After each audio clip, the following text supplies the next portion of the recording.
வணக்கம் வாங்க நம்ம இன்னைக்கு ஒரு சுவையான கொத்தமல்லி சட்னி செய்யலாம்.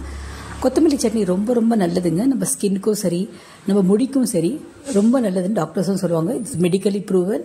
அதே போல் ஈஸியாக கிடைக்கக்கூடிய ஒரு ஐட்டம் இது. வீட்டில் வந்துட்டு ஈஸியாக நம்ம செய்திடலாம். பாருங்கள், நம்ம எப்படி செய்யணும் ஒரு ரீகேப் பார்க்க போகலாம். அந்த கொத்தமல்லி சட்னி வந்துட்டு நம்ம சாதத்து கூட செய்து சாப்பிடலாம். அதே போல் தோசை இட்லிக்கெல்லாம் ரொம்பவே சூப்பராக இருக்கும். சில பேர் சப்பாத்திக்கும் சாப்பிடுவாங்க, பூரிக்கும் சாப்பிடுவாங்க.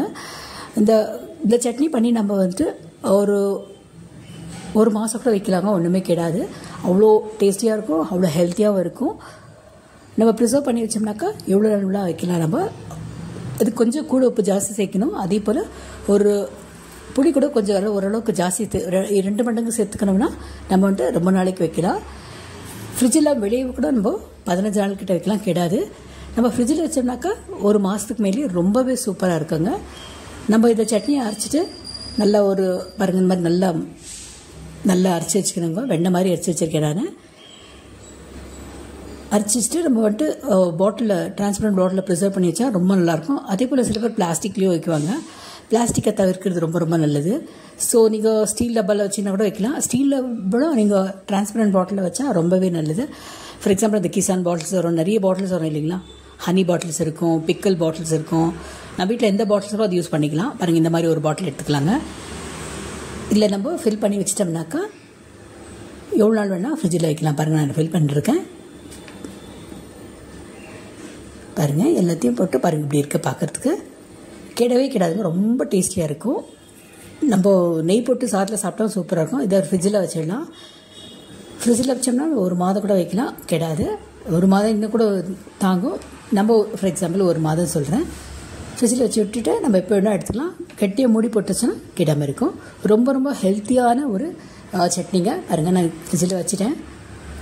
இப்போ எப்படி செய்யுதுன்னு பார்க்கலாம். ஒரு கடாயில் எண்ணெய் விட்டுக்கலாம்.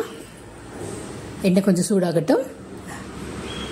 சூடாகிட்டோன்னு நம்ம அடுத்தது பச்சை மிளகா சேர்த்துக்கலாங்க. நம்ம பச்சை மிளகா ஒரு 10 பச்சை மிளகா சேர்த்துருக்கேன். கூடவே ஒரு 8 பல்லோட பூண்டு சேர்த்தேன்.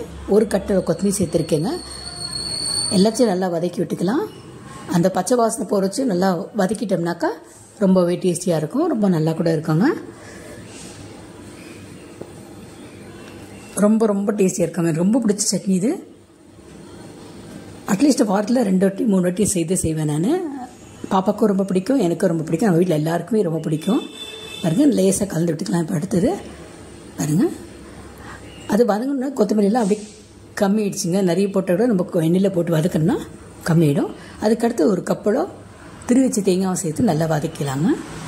லோ ஃப்ளேமில் தான் வதக்கணும். நம்ம ரொம்ப தீ வச்சோம்னாக்கா தீஞ்சிடும் எல்லாமே. கொஞ்சம் லோ ஃப்ளேம்லேயே நம்ம ஒரு 2-3 நிமிஷம் நல்லா வதக்கி விட்டுக்கலாம். நல்லா கலக்கி விட்டுக்கலாம். பாருங்கள், லைட்டாக கோல்டன் ப்ரௌன் வரைக்கும் வதக்கினா ரொம்பவே சூப்பராக இருக்கும். ஆல்மோஸ்ட் ரெடி ஆகிடுச்சு. இப்போது நம்ம இதை ஒரு மிக்சியில் போட்டு அரைச்சி எடுத்துக்க வேண்டியதுதான். பாருங்கள், மிக்சியில் ட்ரான்ஸ்ஃபர் பண்ணிக்கிறேன். அடுத்தது நம்ம கொஞ்சம் புளிப்பு சேர்த்துக்கலாம். ஒரு எலுமிச்சம்பழம் புளி சேர்த்துக்கிறேன். நீ கூட குறைச்சி கூட சேர்த்துக்கலாம்.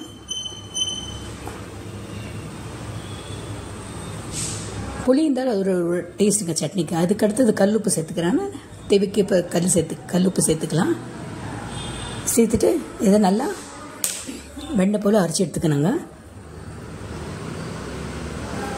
மிக்சியில் அரைச்சி எடுத்தோம்னா வர சூப்பராக இருக்கும். இந்த மாதிரி சட்னி இப்படி இருக்கும்.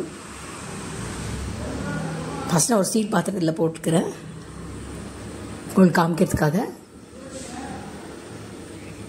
ரொம்ப அருமையான சட்னிங்க. தயவுசெய்து நீங்களும் செய்து பாருங்கள், உங்களுக்கும் பிடிக்கும்னு நினைக்கிறேன்.